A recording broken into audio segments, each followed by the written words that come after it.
The JMF Advisors Show is a podcast for business owners, C-suite executives, and entrepreneurs who are looking to build, grow, or even exit a business. We bring in some of our best financial advisors to interview experts on business best practices, hot topics, and sprinkle in some tax and accounting help. If you're a business owner, startup founder, CFO, or just starting your side hustle, this podcast is for you. Okay, welcome to another JMF Advisors Show. And today we have a topic that's going to be specific to contractors, but we're going to sprinkle in a little bit of general insurance needs for businesses. And our special guest today is Andrew Hudson, and he's the president of Pritchett-Moore Insurance here in Tuscaloosa. That's right. And that website is pritchett-moore.com. And I think you joined in 2001. That's correct. And you specialize in commercial, personal, life insurance, and bonding, which is going to be our topic today. That's correct. Okay, so what I kind of wanted to do today is talk about, let's start with some smaller contractor needs, and then we're going to build up to when they hit the point where they want to start bidding jobs and getting bonded, what those needs are and how it intertwines with their financial statement needs that we provide. Great. Because we work together all the time with joint clients. That's correct. So it's awesome.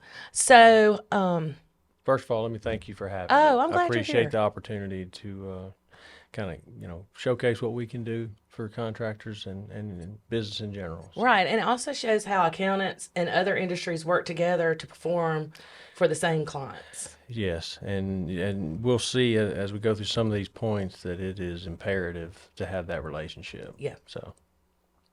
Okay, so if a small business, a small new contractor came in and said, "Hey, I'm starting this business. I'm not going to have any employees." Let's start with the smallest one. Okay. Well, I'm not going to have any employees. I think this is, correct me if I'm wrong, is where like the general business insurance would come into That's right. play. What would you tell You're talking them? about just basic insurance Right. needs. All businesses start out with general liability, and that is to cover bodily injury and property damage for things that may happen, that they cause to happen in their normal operations of business. Okay. And that's everything from a shoe store to a general contractor. Okay. So, everybody needs that, and it is required for them to pretty much do business. Yeah. And then, you said we pretend like they don't have employees, but work comp is always one of the next things we talk about. Right. Very basic, because most people will have employees. Right. And If they're growing like they should. That's correct. That's correct. And so your basics are your general liability, your workers' compensation, and usually commercial auto, and then maybe even an umbrella or an excess liability policy. And those all can be packaged into That's packaged, or they're all but the work comp. Work comp's usually separate Okay. policy, but the other ones are usually packaged together. Okay. And so that's how that works. So that kind of gives the general. So if you're not a contractor, you can probably drop off. Yeah, that's right. That's Stop right. listening now. Yeah. But if you are a contractor, what are some things that are specific to contractors, not those that are about to bond or Sure, those just contractors, trade Right. contractors, just Trade, mhm. in general, your plumbers, your electricians. They, in addition to those basic coverages, they need to have some installation floater, which is or builder's risk policies. Okay. That covers materials while they're doing a job, while they're installing materials. Also just equipment for their contractors' equipment. Right. Equipment policies. One of the other things on the basic was property. We didn't really go over that because we were talking more liability today, but Yeah. obviously the bank wants us to have property insurance Yeah. as well, so that'll be a part of it too. There's some contractors E&O, which is errors and omissions coverage for things that arise that may not be covered by a general liability policy. And then there's also contractors pollution liability for if they cause a problem out on a job site, they spill something that causes, they have a policy to cover that and take care of the cleanup. Right. And then that's those. I mean, there's a lot of other little nuances depending on what type of trades. But those are some of those specialty needs. Yeah, because I mean, these people have employees that are, and they're not just working one job at a time, hopefully. No. Yeah, they're working several with these employees out on site where they may not be there directly supervising them. So I think that liability is, I would think it would be important to cover It those. is extremely important, and it goes back to communication at the front, and the agent understanding what they do. Yeah. I know that sounds simple, but sometimes we miss the fact that, hey, we have to know how they make money, what they do out there on those jobs, and therefore that's the only way that we know how to cover them, if we know exactly what they're doing. Right.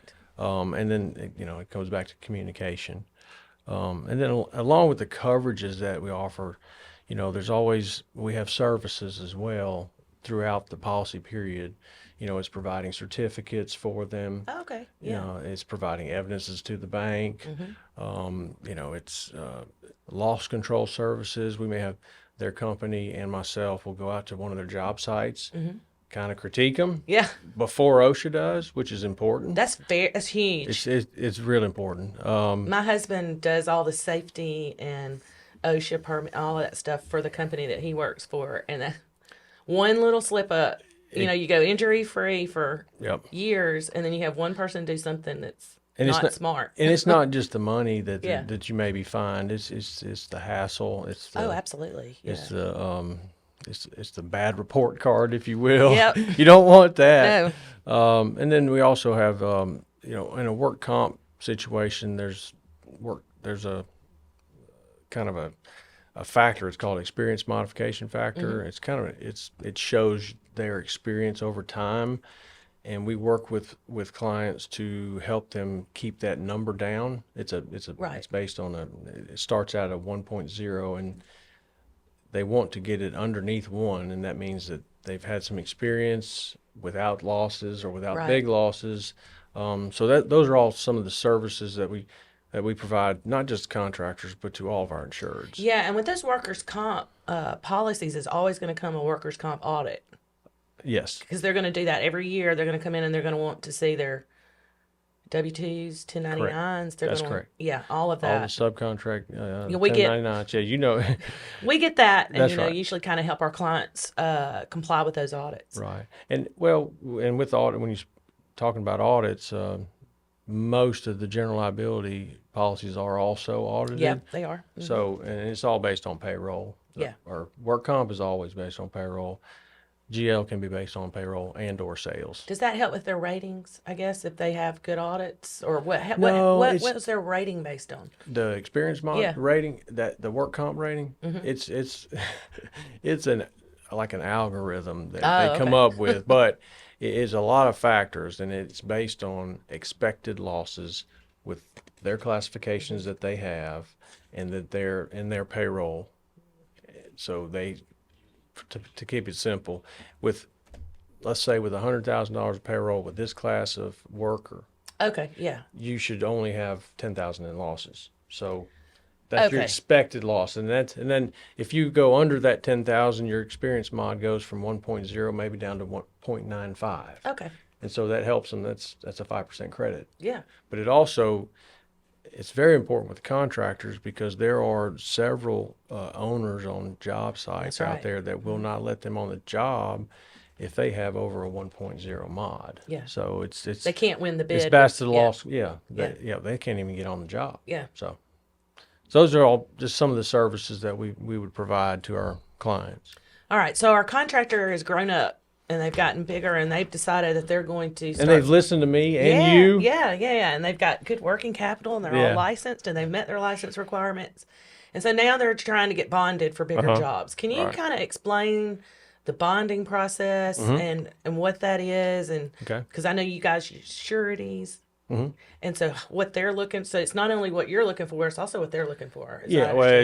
It's mainly what we're kind of the conduit between the surety and the client, and so we gather a lot of information. I'll go back to what I said earlier about the communication and about telling them up front.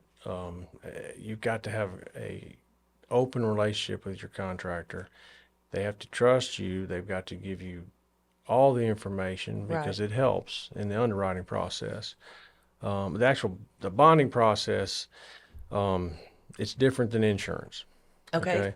A bond is a three-party contract. Mm-hmm. Insurance is just a two-party contract. And the bond is going to have a principal, which is our contractor, Right. and an obligee, which is the owner of the job, government entity or a private owner. Right. And then the third one, the most important one here, is the surety company. They're the third part of that contract. Right. They're the ones who are saying that this company can perform their job the way they're supposed to. Yes, they provide that financial guarantee Right. that an owner will accept. Right. Okay. And so, when we start the bonding process, the bonding companies look for, they call them the 3 C's. We've got their character, capital, and capacity. Yep. Okay. Character, that's kind of self-explanatory, but it's, hey, do they do what they say they're going to do? Do they have good financial scores? Yeah. You know, they do check references. They want to know who this contractor has worked for, Right. and what kind of experience they had. They'll call them too, and they do. Well, they have to. They Yeah. should. Yeah. That's correct. They don't want big surprises. They don't want to know that they failed, it didn't perform. Yeah. That's correct. That's what they're looking for. That's correct. And they also want to find out if they're easy to work with too. Yeah. Okay. So and as you know, references, they're going to give good references, but they'll go back to some jobs that they've done, and they're in the contracting world, so they know people, and they will talk to them about it. Capital, that is simple. Cash. How much do they have the cash to work each project? Do they have enough cash if there is a hiccup, which there's always going to be a little hiccup, right. and you hope it's not a $500,000 hiccup. Right. You hope it's a $25,000 hiccup. Right. Right. But you have to have some cash, okay? And then the capacity, that is as in reference to their experience, their job experience, size of jobs experience, and then do they have the people to do the job? Yeah. Or do they have a plan? Because labor's tough right now. Yes. So they've got to have a very good plan, whether it's, a good relationship with those subcontractors and or all full-time employees. Right. They've got to have the ability to do the work. Yeah. And so that's your third C with the capacity. And like I said, we've gone over it's a 3-party contract. And another thing that is really, it's elementary, but it's the whole premise of the bond is that we're not actually bonding this job, okay? We're bonding the contract Right. for the job. And therefore, this bond is saying that we will follow the contract to the letter. Right. And so that's important for the contractor to understand, Yeah. as well. So Well, and someone who's unable to get bonded, or someone that gets bonded but shouldn't have, can cause problems. Let's say they're a sub of another contractor. I mean, they can cause problems for that general contractor by not performing on that job. Oh, absolutely. It's sad when that happens. I mean, It is. And it's so I think those sureties, never want to issue a bond when they're on the fence. That and that really is why, and sometimes it can be a daunting task for new contractor or any contractor, when they see all the information that is wanted, but there's a reason for it. Right. And you just mentioned it. They don't want any surprises. There's going to be some surprises Yeah. in it, but they don't want any that they should have known about. Right. So they're going to ask all these questions. Yeah. Have you seen where if someone does fail on a bond, can they ever get out of it and get back to where they can be bonded again? I've Yes. seen it once, but Yes, and I've seen it, and we've done it. We've helped Yeah. people get back you got to get back in good graces, if Yeah, you will. yeah, Get out of timeout. yeah. Yeah. It's a very difficult thing to do, and that's why when you see a problem coming up, it's very important to get it handled. And most of the time, everybody on the job doesn't want it to happen. No. So, right. so the only time I've seen somebody actually fail was when they failed to communicate that there was an issue. Yeah. When there's an issue up front, the bonding company will jump in and help out. They don't want a problem. Other contractors would come in. Other and help contractors will save you. Yeah. Hey, you might lose money on a job. That's fine. Right. As long as you don't, You just need to perform. you got to finish it and you got to Yeah. perform. So that's the reason for all the questions. Well, and that's I work with contractors a lot, and it's just so important for your contractor to talk to your accountant and your banker and your insurance person. I mean, it's just I'm really glad you brought important. that up because with any new contractor, those are my questions as well. I said, we appreciate the opportunity to be your agent, but who's your accountant? Yeah. Do they have construction background somewhere in their firm? Yeah. And who's your banker? Because it's all everybody's going to play a part. Everybody's talking to everybody when it comes We've to got that. to be. Yeah. And you got to have a team. You that got to have a trust. team, and it is really imperative to have that team, especially when something doesn't go right. Yep. You got a team to back you up. Yeah. So, What are the sureties looking for? This kind of gets into where we work hand to hand with the contractor and y'all. right. And I know on our part, you need to have, just like you mentioned, you need to have an accountant who is familiar with contractors and what the contractor needs are. Right. And like I told you, I've got notes on this because it's pretty comprehensive what I've got here for what the bonding company wants to see. Okay. It doesn't mean they have to see it all, but Yeah. this is just a good overview of what they're looking for, how they underwrite, and how they come to the conclusion of whether to support that contractor or not. Okay, perfect. Okay. And we may even jazz those up a little bit and put them on our website and our You probably construction need to practice jazz it group. up. No, that'd be Let's great. make it- I would love get to do Bobby that. to make it pretty. Yeah, I'll have to get somebody else to do that. But anyway, so as far as the financial information needs, we've got a CPA quality review statement and or audit sometimes, depending on the size of the contractor. And that is done on a percentage of completion basis. Right. Which So you know what that is. Yep. And I do have several contractors that use compilations. And those will suffice to a point.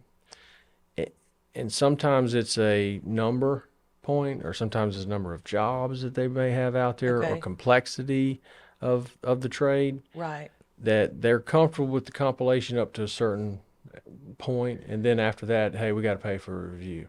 Yeah.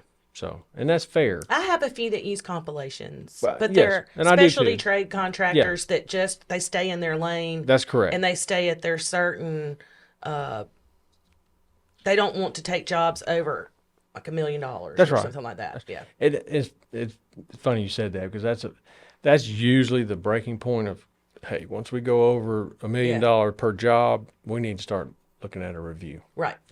And some people just want to stay in that lane and have a bunch of jobs. That's right. Some people don't care about growing and there's nothing wrong with that. There's not. But once you get over that amount, I want to put a plug in here. The difference between a compiled financial statement and a reviewed financial statement, there's a large price differential between the fees to do a compilation versus the fees to do a review. Some people don't understand that, but we have to do a lot of extra testing, and there's just a lot more liability on our part for doing that. Absolutely. And then as you go to an audit, you're looking at another step up to fees. Correct. So I just want Correct. people to be aware that it's not uncommon to have a big jump in fees from a compilation to a review and a review to audit. Well, and then I will give y'all a plug also in that the fact that most of the time when somebody starts out and they're doing those jobs under $1 million, they may have a bond rate that's just a little higher because they don't have the experience, Right. or they have the smaller jobs. And they have a little higher bond rate because they have a compilation. Mm-hmm. I have seen it every single time. It doesn't matter if the review is going to cost $5,000 extra or $10,000 extra. Once you get a review, the bond rate gets decreased a little bit, Okay. and it's always enough to cover the review. Okay. The price That's of the good to review. know. No, it's well, and it usually does it on the first one or two bonds. Yeah. Okay, so they look at it. Most contractors look at it as, hey, that's just an extra expense that I don't want to do, but it's going to actually It's gonna save them equal out money. in Oh, the it'll long equal run. out, and then and it'll probably save them over time too. Yeah. So, and it will provide them the ability to grow. Right. Yeah. So, Okay, so that's and then you're going down your Yeah, list. Okay, I yeah. got lost for a moment. no, that's fine. But these statements, they're a little different than the shoe store I talked Yeah. about earlier. You're going to have that work in progress report. Right. Where, I know you can speak on it a lot more intelligently than I can, but it does, that work in progress, ties everything back to the statement. Right. And they can see, how they've done on each one of these jobs. They can see the profit, increase or fade. Yep. And those are the things that they look for. Right. To Yeah, judge. they want to make sure that their billings in excess of cost or cost in excess of billings, and I could do a lecture on that, but that's not going to fit into this podcast. But you need to talk with your But accountant it's part of it. about percentage of completion method. Tells a lot about their job performance on each job that has to be reported on that. That's that way. correct. And they should want to know that too. That's right. They should want to know which one of their jobs is not doing well. That's right. Yes. And it'll show it. Yes, and what just for new contractors who are having to provide this information, you want to make sure that your books are up to date, so that if you have to provide an in-house financial to your insurance carrier, To the surety carrier. company, Yes. that it doesn't look the same as it did at the end of 2 years ago. Exactly. No, Because then they're saying you're not looking at your job performance per job. That's correct. Yeah. And part of that, I have contractors that are at a level that they do require them to do in-house quarterlies. Some are quarterly, some just twice a year in-house financials, just so they make sure that they're doing okay Right. when they're out there. Just because one thing I didn't say is that these bonding companies, when they give somebody $1 million bond, it's no different than you and I going to the bank, basically asking for $1 million loan. That's correct. That's what they're doing. They're loaning their good security credit to us, Right. to the contractors. So it is important, and that's one of the things I talk with new contractors about is, okay, y'all may not have a whole lot of in-house reporting right now, but I think you need to work towards that, whether it's QuickBooks or it doesn't have to be that fancy, but it needs to be accurate. And so, And it's easier to implement from the beginning than it is to try to catch up. catch up. You know that better than I do. It's a nightmare. But or you're just right. building, even if you're not doing a job schedule Right. in your early years, just having your receivables and your payables and up to date, and you're doing them correctly in the software of your choice, we can come in and actually do a Right. job schedule, Sure. no problem. Sure. But if it's all a mess, it's a hot mess. It's not going to get done. That's it's right. not going to That's be right. cheap by any stretch of the imagination. That's right. It takes you more time. No, that's right. And speaking of those job schedules, I've had contractors, not want to do them and then do them and then actually figure out, well, hey, wait a minute, I make the most money on jobs between 600 and 800,000, right. so I'm going after those, and Right. that's just excellent for them to be able to see that, and that's they can, like you said earlier, they can stay in that lane, and they can make the most profit Right. and do the best job on those, Right. and they can see that over time and see how that goes. So, What else you got? has the internal ability. Yeah. That's very important. One other thing that you usually want to have a bank letter with Okay, depending on the situation, the bank letter is sometimes as simple as, hey, we've had a relationship with ABC Contractor for 10 years, and Right. they're never been late, or things on up to talking about a line of credit. Yeah, that's what I was about to say. Yeah, I mean and don't have very many contractors that bond over $1 million that don't have some sort of line of credit, right. and that's just standard. That's I mean, right. they've got to have the ability to infuse some money for that working capital. Well, when they on a build, they job. don't know when they're going to get paid. That's correct. I mean, That's you correct. should have an idea of the pace. There's not everybody pays on time. That's right. And so they've got to have some money in there for that lag time of 60 days, maybe. Right, and in government contracts take a while. They take a little bit longer than just They do. And there's more red tape. That's right. But they are going to pay. They're going to pay. It's a given. They're going to pay. Yeah. Some other things that is important that I always get with, especially with new contractors, is a resume on the owners. Yeah. I mean, hey, my job is to go. We're an independent agent, and that means that we have a number of companies that we can go to, and my job is to sell that contractor's business to these companies. Right. Okay, and so in order to do that, I've got to know more about them, and it's when they have an owner that has been doing this for 15 years, maybe for somebody else as a project manager, that goes a long way in selling their, so they know they've done it, and so resumes are very important. Personal financial statements are also important. Yeah. Because most of the time, the bonding company is going to have a personal indemnity as well as a corporate indemnity for them to sign.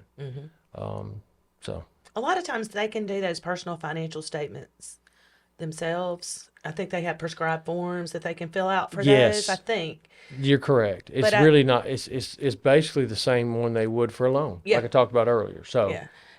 Probably like a 2-page. If they have if they're a disadvantaged business entity where they're with the SBA and they're doing some kind of 8A or something like that, then sometimes they're required to have like real accountant provided. Prepared. Yeah, but that's way up there when they. Correct. Yeah. That's correct. So that's just kind of their wish list, I guess you'd say. Or actually, the best case scenarios are really their wish list. They would like to see 3 years of financial statements with schedules, work in progress schedules attached, and then a certain amount of working capital. And we don't really need to get into the numbers on that. They're going to have a certain amount of working capital just to get their contractor's license and the ability to bid. That's correct. At each level. That's correct. And it's kind of a general rule is if they can bond up to sometimes about 10 times their working capital. Okay. I mean, that's just and again, that's just a working general. capital is going to be your current assets minus your current liabilities. That's it. Yeah. So that's why you want to keep your line of credit in check. That's right. That's right. Or convert it to long-term debt, something like that. That's correct. Yeah. That's correct. And again, they give us some percentages, but it's different with each contractor, and also it's depending on their needs. Yeah. Okay. So let me ask you a question. This is like for myself. Let's say I have a client who's currently working with and is bonded but they're not maybe they're not happy with their situation at the moment. Tell them to call us. I mean, things change. Yeah. So when let's say they have a meeting with you, if they're already bonded, do you change them to a different bonding company that you work with, or it just depends, or how does that work? It does depend. I find out why they're not happy. Right. And who they're not happy with. And if it's the surety company they're not happy with, I find out why. Right. Because a lot of times they're not happy with that surety company, but yeah. most other surety companies are going to be asking for the same thing. So, right. To answer your question, each case is different. But if somebody comes to us, my job is to find out what are their pain points. We do the same thing. Same thing you would do. And then if it's a service issue with their agent possibly, then and we do business with their surety company, we can do what's called an agent of record. We can handle it with that surety, very seamless, and then we can provide those services I talked about earlier, and hopefully make them much happier. Yeah. So And you're in Tuscaloosa, but I'm sure that you work with contractors mainly in Alabama. mainly, but we've got them all over. Okay. Yeah, we've got. We've got them in a lot of states. That's what I'm saying. So when this is released on the World Wide Web, That's right. it's not just limited to Tuscaloosa, Alabama. No. You could reach anywhere. Well, we've also, we have merged with 2 other agencies in the Okay. state. Most recently, in March, we got our 3rd agency on Oh, wow. board, and we are the WRM group, which stands for Where Relationships Matter. Oh, and great. we have 10 offices in the state. Oh, so you've got people all over We've the got place. people all over the place. I was working good with to one know. of our offices in Coleman this morning on a bond Okay. issue. So I work all over the state, All over. really. Yeah. Great. Well, that's yeah. good to know. Well, I've really enjoyed having you today. Is there anything else that you want to tell us, or? No, like I said, I really appreciate this opportunity to Good. kind of showcase what we can do, and look forward to working with JMF as I always have. I mean, we've got a lot of mutual clients. We sure do. Over the years, too. Oh, So, yeah. and we appreciate that relationship, too. So anytime you want to come back, if there's any kind of insurance stuff I'd we love need to know This has about, been we'd great. love to have you back. It's been very painless. Yeah. You Yeah, have- it's not. It's not painful. I appreciate y'all. I really do. Good. So that's going to conclude our show today. And so make sure to like and follow us wherever you listen to podcasts. And that's going to be a wrap. Thank Thanks. you. If you would like us to help your business or would like to suggest additional podcast topics, simply send an email to info@jmf.com. And don't forget to subscribe to our podcast on YouTube and your favorite audio podcast apps.